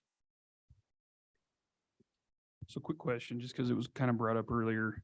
This is identifying group camping. What if a group of individuals come in with a bunch of campers? And it's not a campground, but it doesn't say that's prohibited. It doesn't. And is that a concern? I mean, I understand the fees in there. Campers obviously can damage the grounds more than just some tent camping. And did you guys discuss that at all? Was that a concern? I'll go ahead. That was it. I'm just curious. We discussed this, and the group site will be a defined site. There with barriers that will be put up. Okay. And I believe we determined that the parking lot itself would stay under the current rules, which are no overnight camping. So all camping would be restricted to the dedicated overnight area. It does limit that by where we're going to actually do it. And then also, no parking on the road, stuff like that. You stuff the main fire access. Okay. So we're hoping to restrict it that way, but it doesn't specifically define it, no. And Mr. Chairman, just for further edification, Public Works Director Legursky and I have had discussions, me as his liaison, about looking at all of our parks and trying to do an overall park procedures in the near future. So it's something we will be looking at in addition to this. So this is a kind of a good test with respect to that, and then moving forward with the plan that we'll be looking at that time. Mr. Chairman. If If there's no further discussion, I think Mr. Legursky is asking for a motion to advertise a resolution providing for group camping as presented and discussed pursuant to Wyoming Administrative Procedure Act. Mr. Chairman, I would just state one more thing as we get more and more construction type work happening in the area, it's going to be harder and harder to monitor all of our parks because people are going to try to camp in them. Gonna be 2021 all over again. Appreciate everyone's work on this. And with that, I would guess I would entertain a motion to move forward with advertising the resolution in part through the Wyoming Administrative Procedures Act for the initiation of group camping. So moved. Mr. Chairman, I'll second that. Got a motion by Commissioner Slaughter. We have a second by Commissioner Richards. Any further discussion? Hearing none, all those in favor signify by saying aye. Aye. Opposed, nay. Motion's unanimous. Thanks, Commissioners and Jean and John for working together on what seems like a simple deal, but ends up not being so simple. Next up, we do have tab L, the award of the 2023 crack seal project. Thank you, Mr. Chairman, and I do apologize on the recommendation. If you guys so choose to go with this, please note that the correct contractor is named, but however, the sum, my cut and paste kind of got away from me. So that total is $167,560, not the reported $179,981. So when you do that motion, if you so choose, please make note of the difference in that. What this is for is crack sealing, maintenance preservation on some of our county roads. It's about 10.8 miles. One of it on the mine roads going out to Tata, a little bit on Yellowstone, a little bit on Blairtown, and then 4 of the fire lanes out north of Rock Springs that just need crack sealing so we can help preserve the pavement and prevent water intrusion. This project will not require any budget amendment. It all comes out of fuel tax that we receive from people traveling through the state, and it comes back to us for use on roads. Any questions, Commissioners? Yeah, I'm confused. So we're just going to approve 169,000 for highway improvements portion of that. We're not going to approve the R&D. No, we're going to approve the R&D sweeping in the total of 167,560. The highway improvements, I did it in alphabetical order, and I never do that, and I'll never do it again. I'll do it first, second, third. Just a typo. And yeah, so I grabbed the wrong number when I copied it down in that paragraph. But we're approving all 4 of those separately? No, or you're just- approving just the one for R&D sweeping in the amount of $167,560. Oh, I see what you're saying. Those were the 4 bids, and he mentioned it down below in the recommendation. Yep. He just grabbed the first price that Okay. was listed. Okay. by accident. Any other questions, Commissioners? I was confused because I didn't realize those were names of companies. I thought Yes, it was their a- names of I thought it contractors was that a bid on it. process. Yeah, it's up for the engineer's estimate, and it's always good that I'm not low because I have no people or knowledge how to do the crack seal project with the equipment that they use. Mr. Chairman, Commissioner Richards, I would move that we award the bid for the fiscal year 23 crack sealing project to R&D Sweeping and Asphalt Maintenance LLC in the sum of $167,560 and authorize the chairman to sign all necessary project documents. thanks, Commissioner. We do have a motion by Commissioner Richards to approve. Do we have a second? I could second that. Second by Commissioner Toman. Any further discussion? Hearing none, all those in favor signify by saying aye. Opposed, nay. Motion's unanimous. Moving forward to tab M, we have the renewal of the BLM right-of-way grant, W74860 for County Road number 78, Point of Rocks Landfill Road. This is a renewal from time to time, the BLM roads that we've gotten underneath these various right-of-way grants come due. They were typically renewed on a 20 or 25-year basis. Every time we renew them now, we try to get them to go out forever or indefinitely. This one is an exception because it's for the Point of Rocks landfill road. The landfill was closed 93, 98. I can't remember exactly when it was closed. But they're still doing further monitoring on it before it's completely decommissioned. So we are going to keep this road open for another 20 years. So the decommissioning can take place. If it happens before that, we'll reclaim that road and turn it back over to the BLM. Very good. Any questions, commissioners? Hearing none, I would entertain a motion to approve the BLM right-of-way grant WYW 74860 for County Road 78 Pointer Rocks Landfill Road and allow the chairman to sign all necessary paperwork. So moved, Mr. Chairman. A motion by Commissioner Slaughter. Do we have a second? Second. Second by Commissioner Richards. Any discussion? Hearing none, all those in favor signify by saying aye. Aye. Opposed, nay. Motion's unanimous. Okay, Thank thank you. Chief. Appreciate it. We do have a break next. Commissioners, if you're good, you want to keep moving forward? We are ahead of schedule, but I have a feeling once we get to the end, we're going to need some of that time. So we will skip the break and move forward with tab N, which is Gary. He's not here.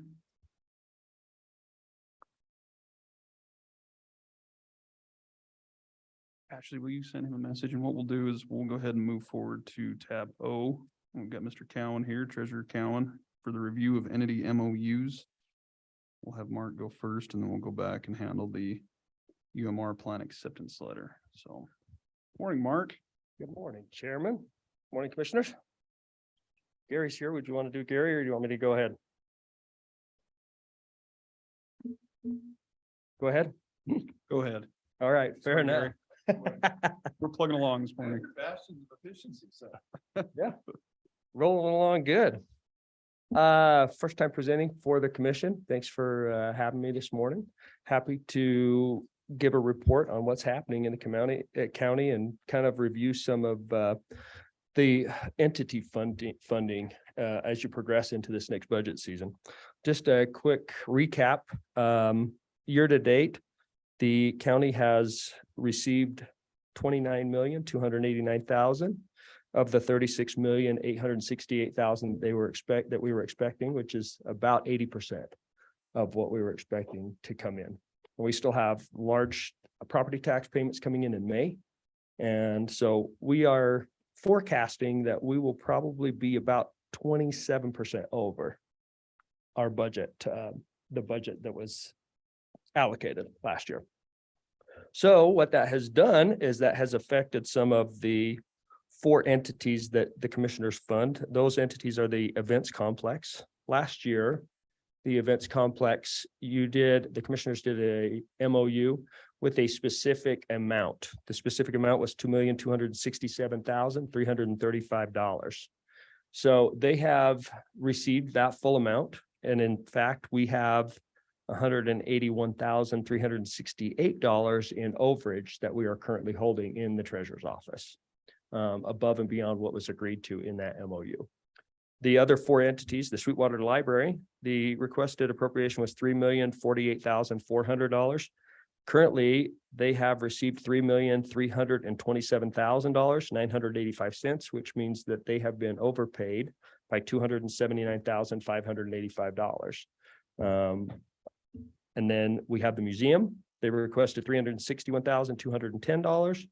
They've received $361,210, and then they've received $354,581. So they are short $6,628. That will be caught up in this next payment. So in April, they will have received their full funding. And then Southwest Counseling, their requested appropriation was $658,488. They've received $711,429.64, which means that they have been overpaid by $60,941 over their requested appropriation. So the reason this is happening is we have some changes in the way we are collecting our ad valorem taxes. We're collecting those monthly. And so that has changed the way we collect revenue. It's kind of hard to forecast. In the past, What has happened is these entities have come in and requested a budget. Bonnie would take the receipts for vehicle registrations and then taxes and then calculate that number, deduct it from the amount they requested, and then she would come up with a mill levy. And that mill levy would be applied to all the taxes to try and achieve the number that they were requesting. In the past, she was right on. I mean, she had a couple of years where it was like zero. You know, they weren't over, they weren't under. She had a year where she was 2% under. She had a year where she was 2% over. So she's been pretty good about that until now, because it's a moving target. These monthly ad valorem taxes have kind of thrown everybody for a loop. So there's really no way to calculate those things. And I think that this was foresaw with the events complex by setting a fixed number and then us calculating and giving them that fixed number. My recommendation for this next budget season would be to, for these 4 entities specifically, let's give them a specific number that they're requesting. There's 3 different options here. We can continue with the mill levy and do what we've been doing. It's going to be a moving target. You're probably never going to get them what they are requesting. That's either going to go over or under. The second option for you is going to be that you give them a fixed number, specific like we did with the events complex. We take that, we divide it by 12. We give them 12 equal payments. Some of these entities are happy with that because they can actually budget better. They know what's coming in. So that's the second option. The third option would be, and this is the one I would recommend we do, that would be give them a fixed number. We divide it by 12. Quarterly in the treasurer's office, we will review revenue receipts. If revenue receipts are lower than we are projecting, we will calculate that percentage that we are off, and we'll decrease the budgets for each one of these entities by that specific amount, which is what would happen if they were given a mill levy anyways. If they were given a mill levy and revenues were off, they would receive less than they requested in the first place. So it's kind of the best of both worlds with the third option. So that's kind of what I'm recommending for you. Not really something that I think you have to take action on now, but really something that you kind of need to have in your foresight. The last thing that I need to talk to you about, and we do need to take action on, is, as I noted to you, these entities have been overfunded at this point. My recommendation would be that we hold those funds. Since they were given a mill levy, it is my personal belief that those funds do belong to those entities. We assigned a mill levy. It went on the property tax statements that, you know, the museum was going to receive a specific mill. And so and the library and these entities. It's my belief that the taxpayers believe that that mill is going to go to them. What I would recommend is that we hold any additional funds over what was requested in their budget in the treasurer's office in a specific account for each one of these entities. And we distribute that at the end of the fiscal year, and it can be applied to next year's budget. So as these entities come in and request their budget, we can say, okay, great, we've got so much money sitting aside in your account. We'll apply that towards next year's budget, and then we can calculate that budget for the next season. Okay, so what I'm asking is for your approval to hold those funds in the treasurer's office, and kind of an opinion from the commission, if that's something that you think we should do. Mr. Treasurer, Mr. Chairman. Go ahead, Commissioner. Mark. Yep. Are you aware if these other 3, we have an MOU with the events complex that decouples their budget from the mill levy, despite the advertising, our MOU with them specifically decouples them from, so they understand. Correct. They hit their hard target, they're going to be cut off. That's Do correct. those MOUs exist with the library, the museum, and Southwest Counseling, or was that only done with? It was only done with the events complex. Yes, that was the first one that it's been done with. And so they do not exist for the other ones. And the events complex is aware that they've reached their funding, and that we will be holding their funds, any additional funds that are collected under that mill levy in the specific account for them to be applied to whatever budget happens next for them. Southwest Counseling has an agreement that was rolled out to them, but they have yet to sign it. And so part of this information that's been rolled out is the belief was that they haven't been funded anything because they have not signed their agreement, when in fact they have been funded and they've been funded an overrun. So that agreement is still on their table. It's work in progress, but they too received an overrun when they probably shouldn't have if the agreement would have been signed. So, Mr. Chairman, I would say we're gonna have to make a decision as a board going forward is which way we want to do this with all the entities. There's positives and negatives to coupling their budgets with a mill levy. Sometimes they get extra money, sometimes they don't get as much money. But as far as I'm concerned, Sweetwater County gets the 12 mills, and I think we should take those 12 mills, and that's what we should advertise to the taxpayers. And then as the funding entity, it's up to us in the budget process to decide how much each entity gets at a hard target figure. So I agree. I'm in complete agreement with that. I mean, it's different because of the change, and I believe Senate File 660. Senate File 60, yes. So it's hard to project that, and so I think we want to be fair, but I don't see how, I think being on the property tax statement and being transparent to the public is one thing, but we're still being transparent if they're just coming before us for a budget request. And Correct. I think you're right. If there's an excess in funds, that should come back to the county.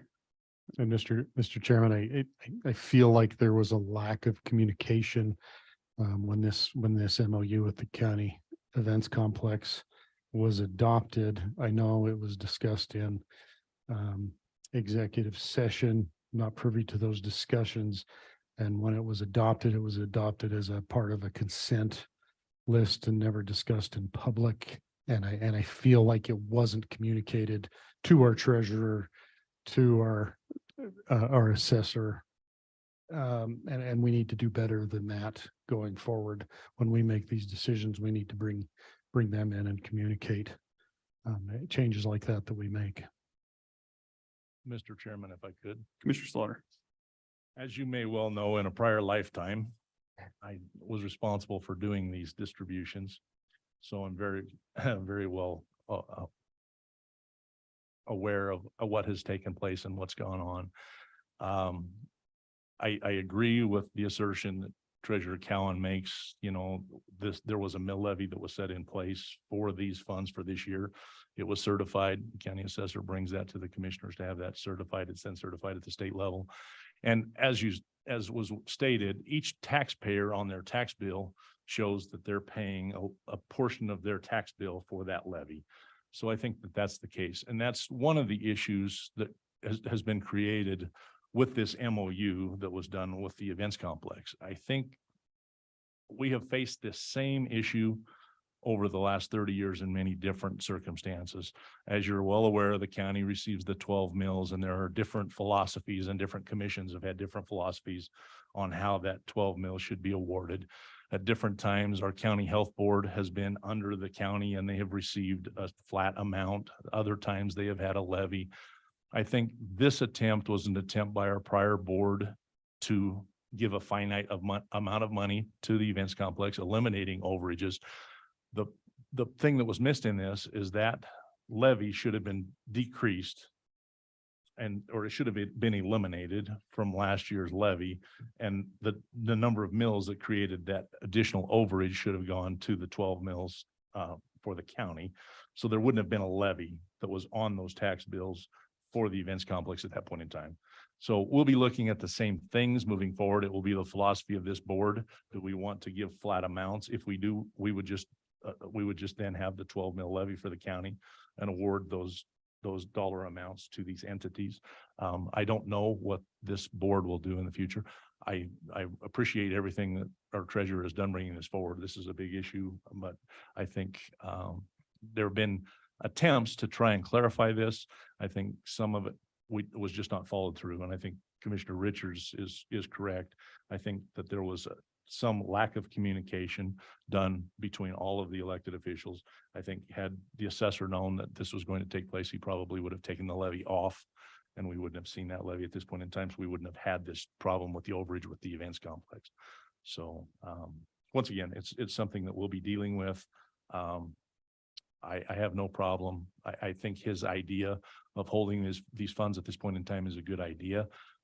Certainly, when these entities come in and ask for funding for the next year, if they have had an additional 27% or whatever we're potentially looking at in funding for the prior year, it should be something we should be looking at with respect to our funding for them for the following year. So that's where I stand with respect to it. I hope that clarified just a little bit of what has gone on. And certainly I would be glad to answer any questions that I could with respect to what happened in the past with this. Mr. Chairman. Commissioner Tillman. Well, the events complex, and I could stand corrected by our legal, but theirs was changed, their MOU was changed because of the additional funding that they were expecting from the horse racing. So that was why theirs was changed. I don't have an opinion either way about how we go forward. You know, I think if we give them a certain budget amount and you hold it, I think that's good. My only concern is if you're going to offer 12 equal payments, some of them are going to have a peak season when, like the events complex, they're going to need more money during fair for part-time people. So I'm not sure the 12 equal payments would work for everyone. So that's a great question, Mr. Chairman, Commissioner. I've talked to the Fair Board. They actually go out and get financing for that. Oh, to get them through there. So actually having 12 equal payments for them works very well because they can go to the lending entity and say, we know we're going to get this payment every It's month. like an operating loan and then they just pay it back. Okay, Exactly, so it would exactly. still work. So they feel like that's actually is a better scenario for them. The other thing that I wanted to mention is we do have outstanding payments from Senate File 60 that will be coming in that we cannot quantify. We don't know when they're going to come in. So in Converse County, they almost received all of their payments last year for all those back ad valorem taxes that were held. And if those taxes were decided to be paid this year, and we did give a mill levy, that would be applied. And so it's a moving target. We really can't hit that moving target by hitting a mill. So I really do recommend, as we look forward to this, county collect the 12 mills, set a specific amount, and then figure out whether you want to give them 12 equal payments or you want to give them 12 equal payments and have us watch revenues. Because if revenues did decrease, you might want to have those entities feel the pain just like the county is, So I've got probably a stupid question for you, Mark. Mhm. So a lot of our funding requests come from the clerk's office, or at least the distribution. On these that deal with obviously your office and the mill levy, obviously they're coming through your office. So if on these 4 entities, for instance, if we got rid of that mill levy, how does that roll out? I mean, you're talking 12 equal payments through your office, but Correct. how's that different from Cindy's office? Where is that division? I sell toilets for a living, so don't judge me. Yeah, no worries. How it all works. So everything that goes through Cindy's office usually comes through with a voucher and then, they deal with this stuff. We deal with the tax payments specifically. And so we calculate those on a monthly basis and we do those distributions to these entities on a monthly basis anyways. So we would just calculate the 12 equal payments, do the monthly distribution like we do now. We already distribute to like the schools and all that, everybody out that we're collecting taxes for, we distribute to them monthly. So it's really not that big a deal for us. Yeah. Well, I'm in agreement. I mean, I think it makes sense to hold those additional funds. Obviously, we'll apply those to next year's budget where they see fit. Some of those entities, it looks like 3 of the 4 got an overage. So that'll factor in as well. I think if I heard Rob and Island, right, they were all on the same page. Is that true for you, Mary, as well? Yeah. I think in the future, we'll figure out which avenue to go, whether that's just strictly through budget or mill or I guess a quarterly Exactly. budget analysis. So. Yeah, I think it's just something to get on your radar and for my office to understand, holding those funds, I think it's perfectly fine. I've talked to John and we're kind of all on the same page that I feel like that's okay, but want to make sure that commissioners understand that that's what we're going to be doing. So. Okay. There's no legal requirement to designate a certain mill for those it can be county 12 and that's it, right? Yeah, we've discussed that. Haven't seen an issue where that is specifically required. And so we will present any new information if we find any. It's nice as a taxpayer to know, oh, I'm helping to pay for this, this and this. That's the only thing. If you take that off, they don't realize the county's getting the whole 12 mil. What are they doing with it? Yeah, I know. And, you know, it is in your budget. The annual budget that's released, it will be in there, but I agree. Most taxpayers aren't going to go look at that. They do look at their property tax bill and they do see what's being funded. So that won't be on there. And I mean, I get the history of it. It made sense when it was easier to project, now it's kind of out of our hands. And so how do you deal with the overage or the underage, so to speak? And Yep. if those funds must go to that, organization, then that kind of ties our hands of being able to, have any additional funds towards carryover or what have you. So. Yeah, I agree. And then, the one other thing too, that I did forget to mention is that any overages, it is my understanding that the commission approves the expenditures as well. So it's not like these entities will get those excess funds and they can just do what they want with them. They still have to have their expenditures approved by the Board of County Commissioners. So it's not like they just get some free money that they can do what they want with. Mr. Chairman. Commissioner Richards. While we have the treasurer here, can I ask him to pull out his crystal ball and maybe give us an idea of what he's seeing for revenue projections going into the next budget year? I wish I had a crystal ball and I wish I saw the bank collapse coming this week. I think our revenue projections are going to be strong. I don't know for sure, but obviously we're seeing some significant growth in the Trona industry. I think that is going to affect revenue. I've talked to the assessor. We do see some projected growth in taxation of of properties in the county. So I think that it's going to be strong. I don't think that we're going to see any decreases per se. But it's hard to tell. I don't know. I mean, I just read an article this morning that said gas is going to go down to $40 a barrel in the next week. So who knows, Yeah, it's hard to tell. I will say that that revenues on the county savings are up. Last year we had 260 or 360,000 approximately in interest revenue, and we're at a little over 280,000 so far in the first quarter of the year. If interest rates remain high, we're looking at probably a little around $1.5 million in interest revenue for the county. So that should be about 5 times what we saw last year. Wow. Any other questions for Treasurer Cowan, commissioners? Mark, I appreciate you bringing this information to our attention and opening that line of communication. Sounds like we'll hold on to those funds and we got some decisions to make in the future, but appreciate the transparency and we'll all try and get on the same page. Sounds good. Thank you Thanks for the info. Mr. McLean, sorry to. Mr. Chairman, Assessor. the assessor would like to.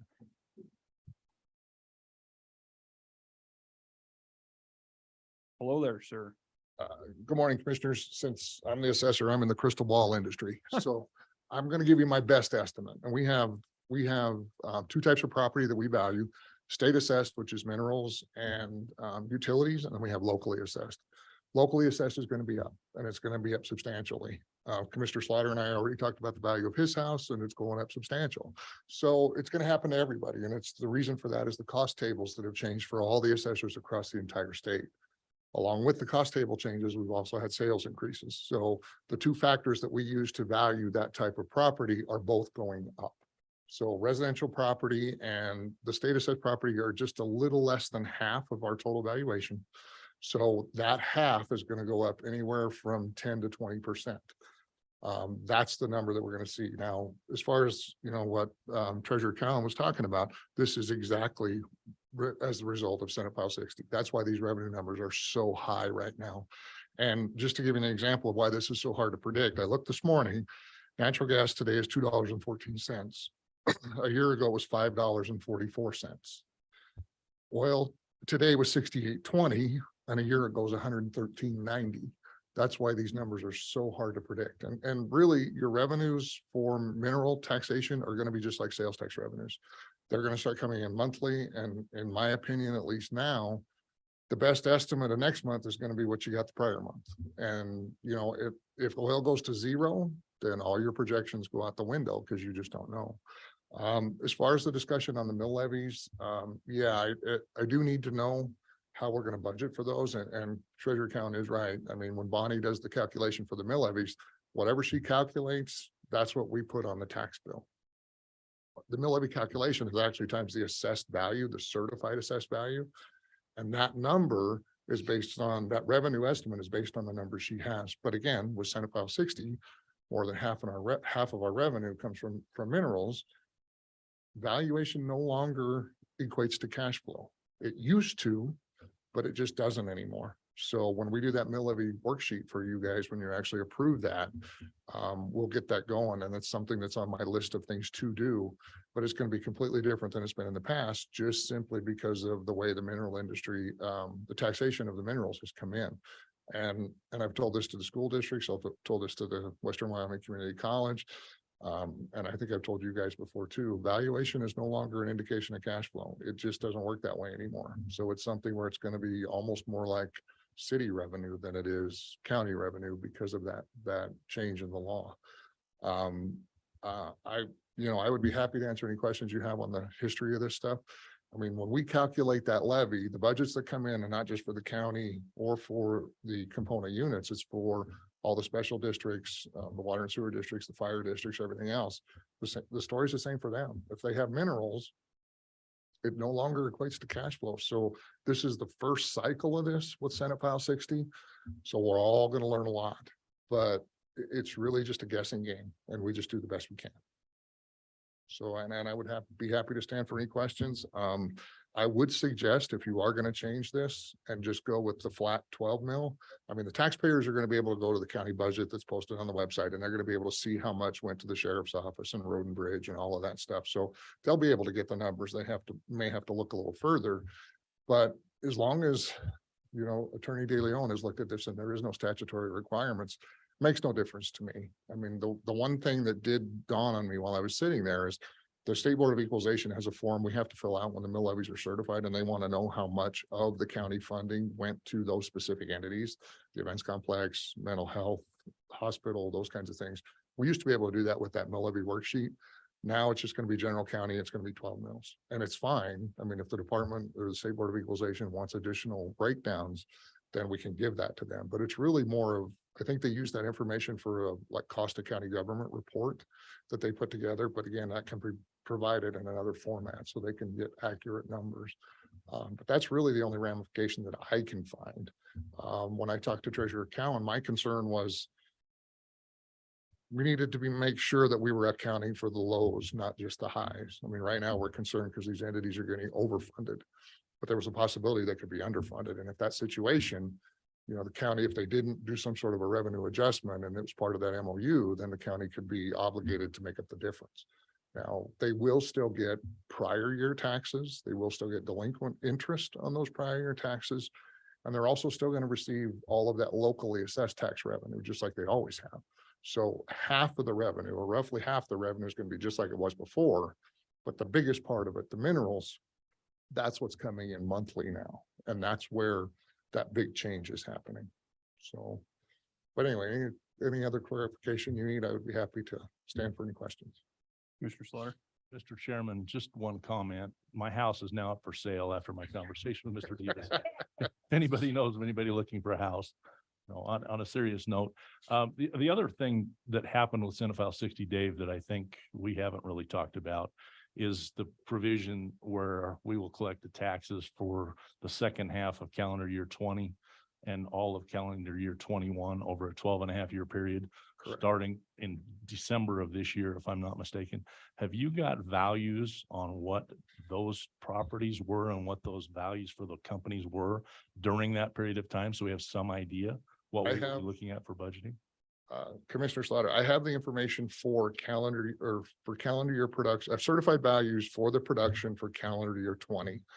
For 21, I will have the certified values for calendar year 22 this year, because the process for certification is exactly the same as it was before. We still get the values in June for all the mineral production, just like we always have, but those values do not reflect the tax revenue that's showing up in the treasurer's office. It's the value from that prior year. But when we do get those, we will be able to at least hopefully estimate it. But if those entities have chosen to pay it all in full, and I don't think we've had very many, that would change that. There are provisions for the ones that are under $30,000 in severance tax. They have to pay annually rather than the monthly thing. So there is some quirky things in there. Right. But it is something where we can try and get to that point and get a ballpark number. But it will be the second half of 20, calendar year 20 and calendar year 21. Right. That those payments will be made for. So. Right. And we're going to start working on that and try and get those estimates ready to go. And I think the treasurer's office has billed the 13 payments for that first amount of that. So, but yeah, it's Senate File 60. It corrected some issues in the tax policy. It lessened the time that a company could extract a mineral and then go bankrupt and not pay property taxes. That's a plus. But the negative, one of the negatives is the revenue projections are just, I don't know how anybody knows. I just don't know, especially in an industry where there's so much volatility. I do know we have a bunch of new wells from some of the existing companies. So we're going to have more production than we've had in the past. And if the price stays up, or it did stay up for that time frame, we'll have more valuation coming in on those. So hopefully the revenue will continue the way it has been. But again, no one can predict that. Any other questions for Mr. Davis, commissioners? Okay. Thanks, Dave. You bet. Continue to chip away at this. All right, Gary, sorry to keep you waiting, sir, but we are now on tab N, Commissioners request approval of MR 2023 plan acceptance letter. Morning, Gary. Thank you, Mr. Chairman, County Commissioners. That was a very lively discussion. For you, this is a little bit simpler issue. Before you use the documents, it requires board signature. As some of you know, the county is a self-funded insurance plan. We contract with a third-party administrator or a TPA who actually processes the claim. So when you go to the doctor, the claim is sent to them and they process it and pay it in accordance with the plan document. And the contract with them has to maintain currency with certain federal regulations and changes in the legal environment. The letter that's attached and included as part of the packet specifies a couple of those changes to the plan document that are in there. One change in particular that I would like to mention to you because it's significant for folks here is what's called the No Surprises Act. So if you go to a provider, this happens frequently when people pick a provider, say in Utah, that may or may not be in network. What was happening is individuals would go to a doctor and the doctor maybe would contract with a anesthesiologist or someone else who would not be in network, and you would go and the charges would be applied and you think the doctor, because the doctor's in network, but the other providers are not. And then all of a sudden you get a bill for $2,000 or $4,000 or, a significant amount of money because those providers aren't in network. So the federal law that was passed called the No Surprises Act means now requires them to provide those costs up front. If they don't, you don't have to pay them. So that's significant. There was a lot of very deceptive practices that we had very little ability to control. If they're in network, there's no issue because as part of being in the network, you agree to accept the fee structure and no additional back billing to the client. But for folks that are out of network, and many times you wouldn't even know that one of the providers was out of network until you receive the bill. So this takes care of that. So basically, this is just incorporating into our summary plan description, which is the contract that UMR uses to pay claims of those current changes. So with that, I'd be happy to take any questions. Thanks, Gary. Appreciate the info. Any questions, commissioners? Hearing none, I would entertain a motion to approve the UMR 2023 plan acceptance letter and authorize the chairman to sign. Chairman, Commissioner Richards. I'd like to make that motion. Got a motion by Commissioner Richards. Do we have a second? I will second that. Second by Commissioner Tillman. Any discussion? Hearing none, all those in favor signify by saying aye. Aye. Aye. Opposed, nay. Motion's unanimous. Thanks, Gary. Appreciate it. Sorry to keep you waiting. Next up, commissioners, is tab P, discussion creating a recreation facility committee, and Commissioner Richards. Mr. Chairman, I want to open the discussion about forming a recreation facilities committee whose primary task would be to pursue the state shooting sports complex that was authorized by Senate File 169 as a secondary responsibility. I think the committee could also work in parallel to consider the expansion of recreational facilities in the county, regardless of whether or not Sweetwater County is chosen by the state to host the new facility. Initially, I'd like the committee to be pretty small and nimble so it can move quickly to respond to whatever the state task force comes up with in the coming months, but with the flexibility to bring in more members as needed for additional resources and expertise and the needs for those present themselves. My recommendation would be that we start with a committee that includes 2 commissioners, our grants manager, because at heart, this is a capital project that will be driven by project funding, our land use director, because of both his connection to outdoor recreation and the SEDC, and our public works director, since he oversees both facilities and parks in Sweetwater County, for an initial total of 5 members. Additionally, at some point early in the process, I think we should bring in the events complex director, Candy Pendleton, and a member of the Fair Board. As you know, my initial thoughts on this are that putting this under the umbrella of the events complex seems like a natural fit, but that depends a lot on what the task force identifies as their priorities. And then at some point, we should also bring in members from both large cities and possibly additional members from the community. But again, I'd like to start small and nimble with the flexibility to bring in more members later when the need arises. The first priorities of the committee, I think, should be to 1, track the formation and decisions of the state task force, 2, identify a suitable location for this facility within the county, 3, organize a feasibility study, and 4, identify funding sources at different levels of the project. I've spoken with Christina. She believes there's some grants available that we could use to help fund a feasibility study, but I do anticipate that some matching dollars might be necessary to secure one and to complete the study. If this board chooses to form the committee, I would expect the committee to return to this board in the future to request any necessary funding directly once those costs are identified. So I'm not projecting initially with the committee that there would be any budgetary requirements at this time. So that's what I'm thinking. I'm open to any discussion, questions, or suggestions.